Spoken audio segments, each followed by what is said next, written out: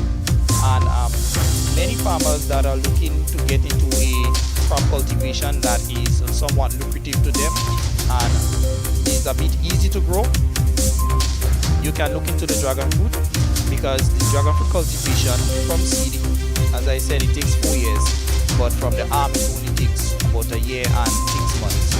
There are steps that must be taken so that the production can reach its maximum. Houston highlighted the cultivation method that has been effective thus far. The dragon fruit plant has specific conditions that must be met in order to gain maximum production. You're listening to HARDTALK Grenada via www.hardtalkgrenada.com. But we would have reached to a point where our cultivation method has yielded a fair enough amount of fruit. We use the cultivation of holes. That story concludes the national report for Thursday, 16th July 2020. Recapping the headlines, the Labour Ministry says depending on how things progress, there like could the rest be a of the decision Caribbean in the Grenada and communities all around the world, is facing an unprecedented challenge with managing the impact of the COVID-19 pandemic. We are thankful for the support of Grenadians and friends of Grenada, both here and abroad, who have come together to offer prayers, support with supplies, volunteer their time and expertise, and give donations. Many of you continue to reach out, asking how you can help. In response to your request, and to further streamline our procurement process of personal protective equipment and other supplies, the Government of Grenada has developed the COVID-19 Response Support Fund. The fund gives Grenadians, friends of Grenada, and organizations the opportunity to support and partner with us through donations in the fight against COVID-19.